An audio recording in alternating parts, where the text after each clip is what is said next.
My husband has lots of rules. He's in recovery.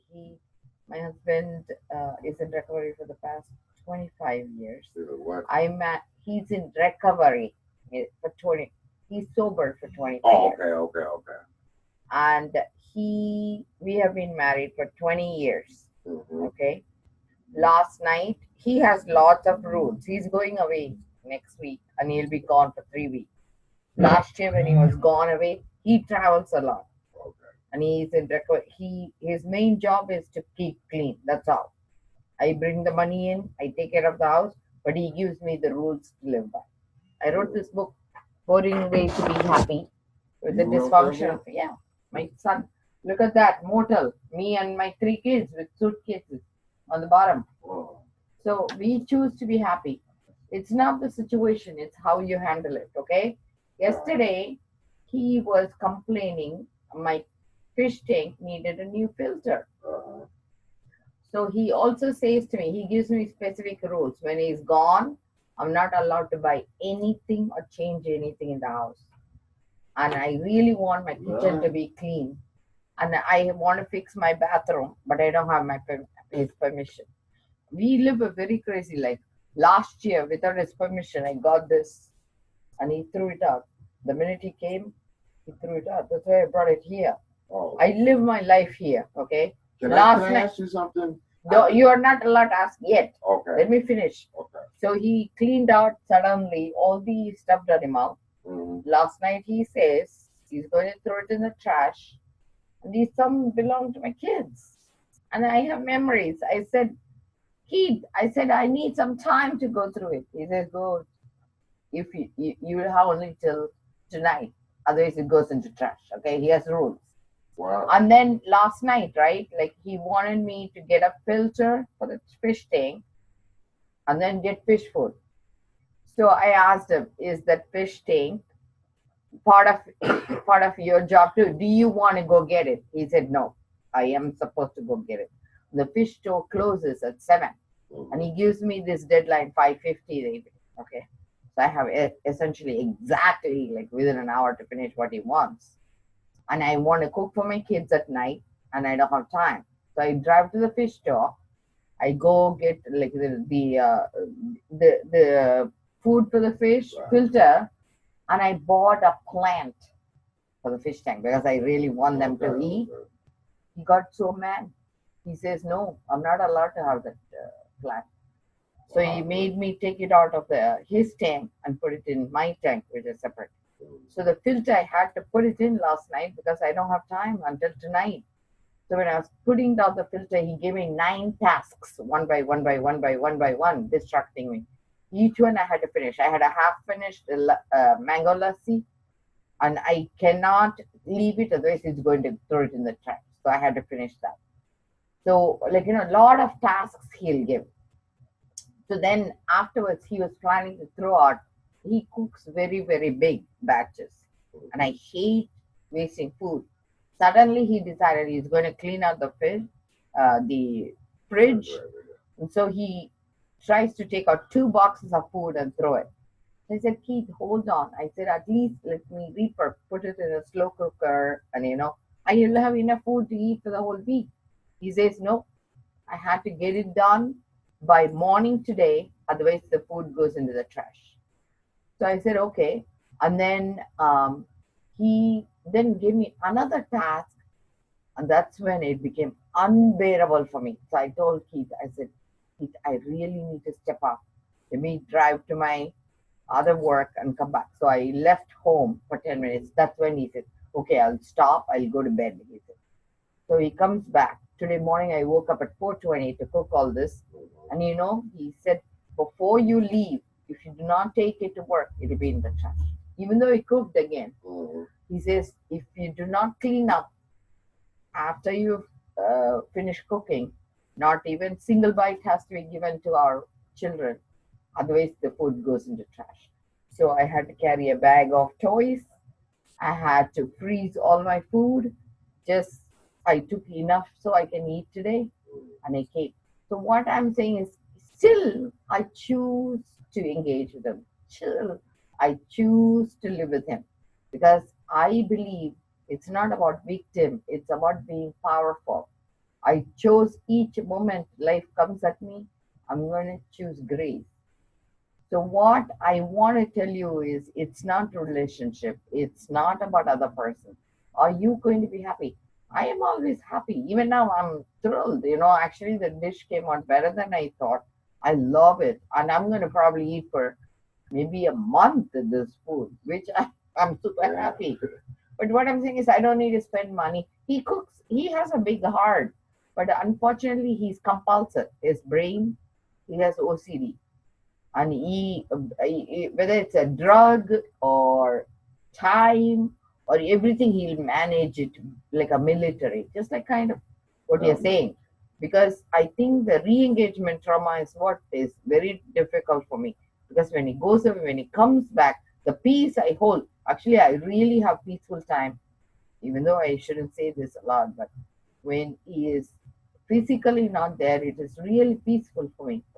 But when he comes back, I love him enough, but the re-engagement trauma is so stressful. Yesterday, he demanded we go out, so we'll have a family time together. Right. And his family time, the way it works is he has to be structured. I have to tell him in advance what time I need to keep it free. I've been working nonstop this weekend, cleaning my apartments and stuff. This kid overdosed. I told you, right? The kid overdosed. So I had to go clean up his apartment and stuff. So 12 to 2, we go to Chili's. On the way, he told me he was pulling out from the driveway. There was a guy biking. I told him, Keith, I just want to make sure you saw that kid, He says, you opened your mouth. So until we finish driving to the Chili's, you need to keep it shut. I said to him, if it is something of danger, can I not speak up? He says, if you cannot shut your mouth, you cannot travel with me. I said, let me out, let me follow it in another car. I said, or you guys go alone, I'll pay for the money. He says, no, that's not possible. I have to sit in the car, keep quiet. So that's the way we engage, so I prefer family time to be fun.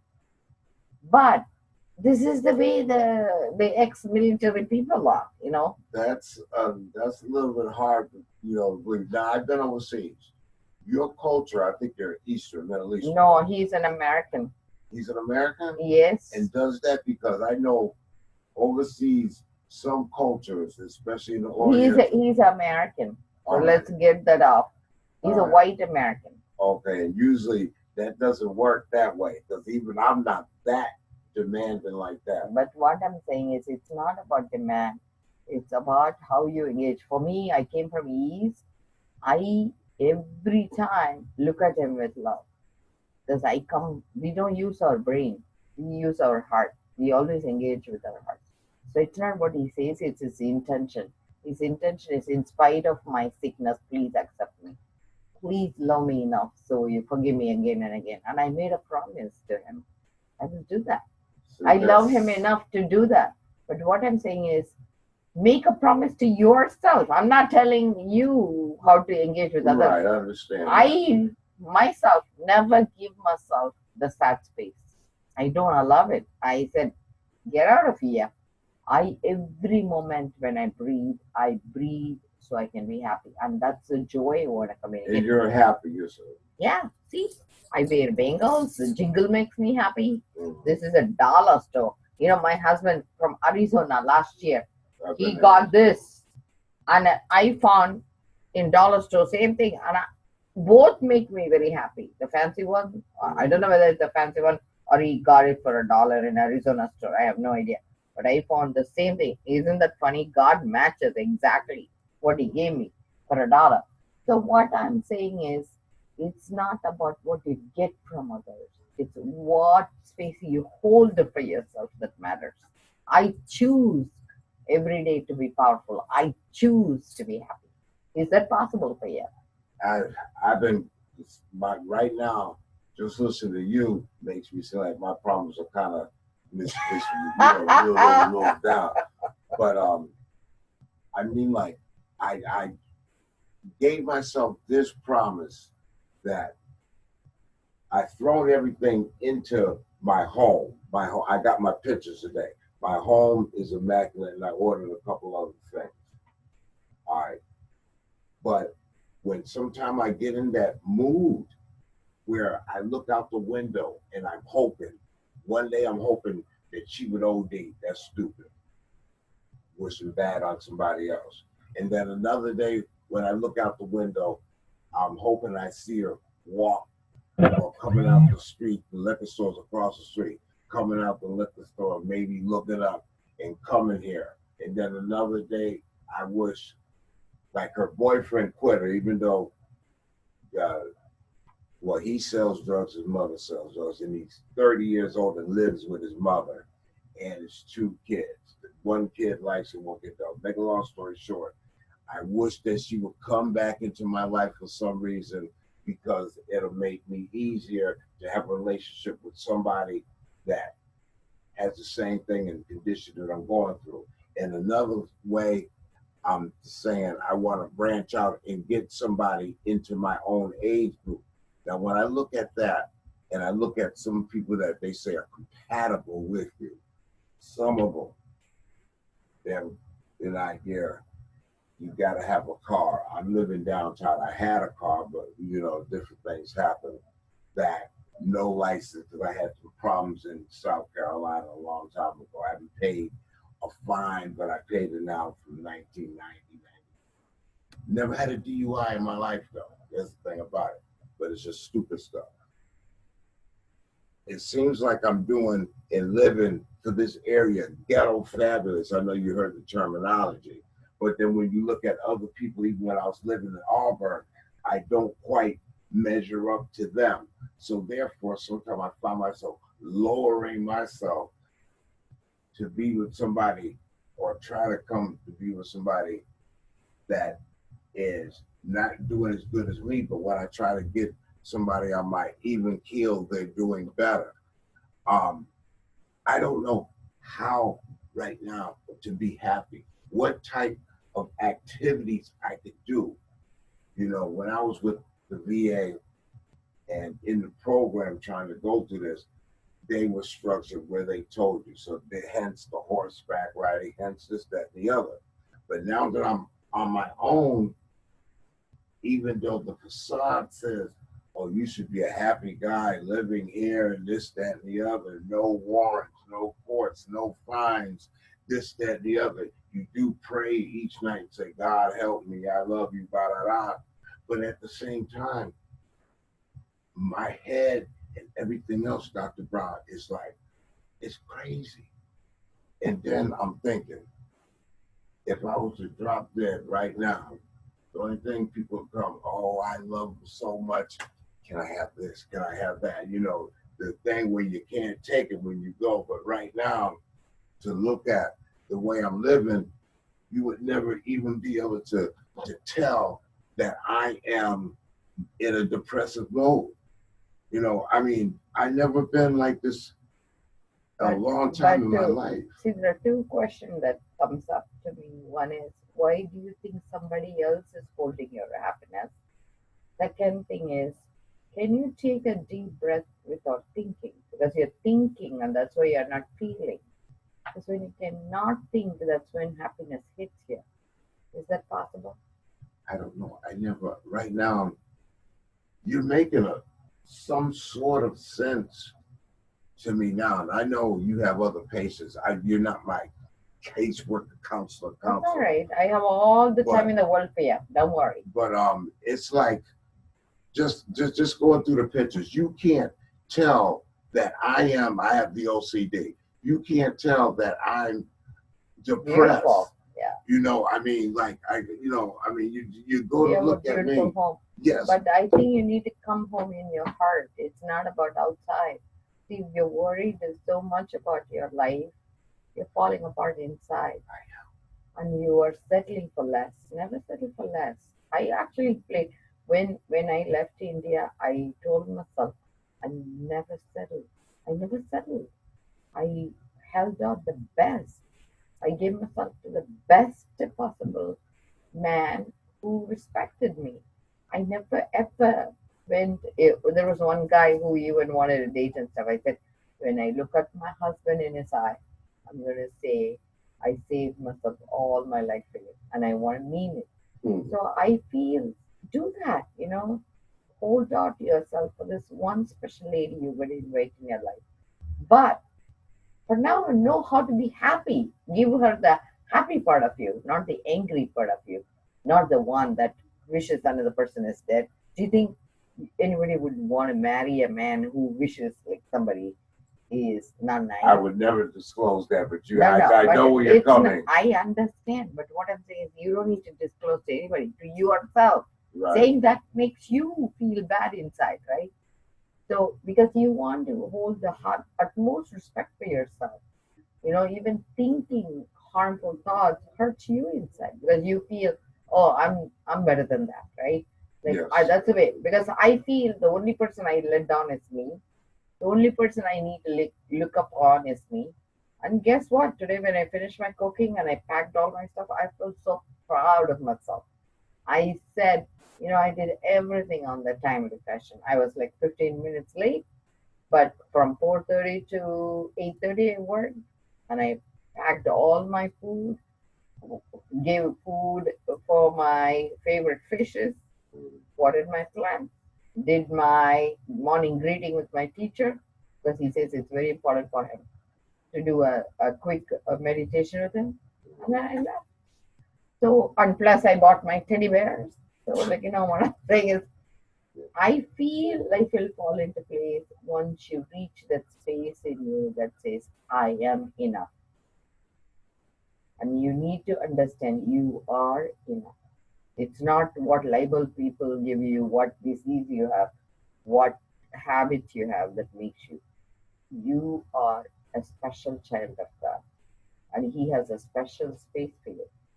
Okay, take it easy. I hear that, I hear that a lot about God, and I believe in God, and all that stuff. I pray each day, even if it's a good night at night or a good morning, thank you for another day, that type of thing.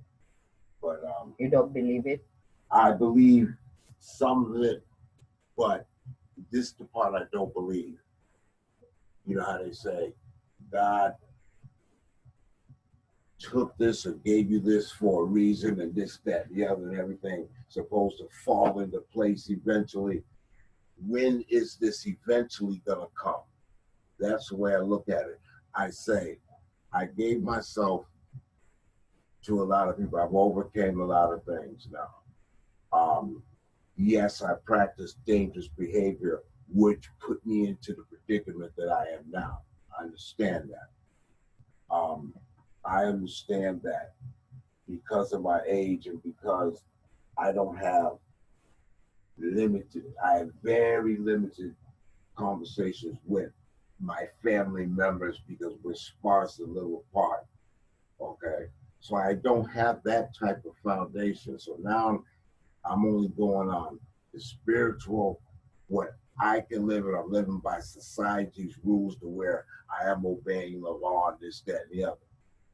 Sometimes I find myself, even though I've been clean, but I'm a miserable clean to a certain extent as far as the drugs are concerned. But at one time I got this new thing with the, rock group I'm thinking that says, come sail away.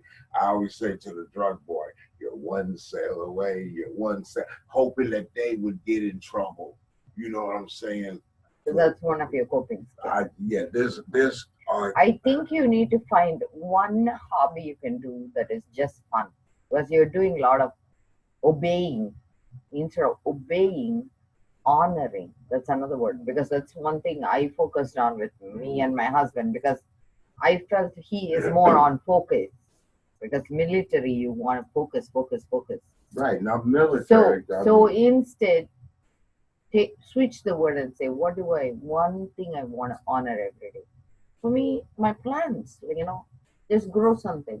Like I'm not saying I love salt, so I started doing bagels. I became addicted to bagels. Look at me, it's like I'm getting to be a bagel junkie. So I feel sometimes you can overdo things, But if it gives you joy, like, I feel start somewhere. You need to start somewhere. And one thing for fun, what do you do per day?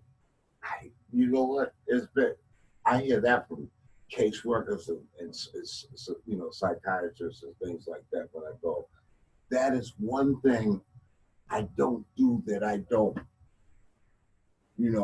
unless I'm in a structured environment. I don't have a particular hobby. I don't do anything. I watch. Can we work on this week? Like, try to see whether it's music or like one thing you would love to do, even you have to, like, give up everything, because that's the breathing space. See, the breathing space is you go into the space and say, oh, I feel at peace, or whatever it is that word you would use. Right. And that space you need to get to. And for me, that space is always there. I fall into that space again and again. I never let go of it. That's the space you need to find. And where it would be, I don't know. But you need to create that space in you. That was what we were working on last week, creating a space. This week is creating bliss inside. So you need to first figure out that space in you that week. Have you watched that movie Shack? Shack, no. Because it's really a very nice movie where God invites this guy for a dinner retreat with him. Do a retreat, retreats what, are awesome. SHAK or Q, something like that, or SHACK. It's both a book and a movie. Really? His child gets murdered and he cannot, like, that's like your inner child got murdered essentially, right? So he's in a rage with God and he cannot forgive him and stuff. So what I'm saying is, you need to figure out that space you can create. You can breathe without thinking, and to know how it feels to just take a breath with no thinking. And if you just focus on that, you can build on it, because it's all back into the breathing space. And this week, my teacher released the secret herb to hold that space is cloves. Just chewing cloves brings really it. That's good. I like it on ham. You know how your mom used to. Yeah, I actually always have cloves in my I used to stick them in tea. See, I have a box of cloves always. You and me, we can have one. Have you ever had it? Yeah, I had it. I always hold it in my space. Yeah. I'm just. I know it has a pungent taste. Don't chew it.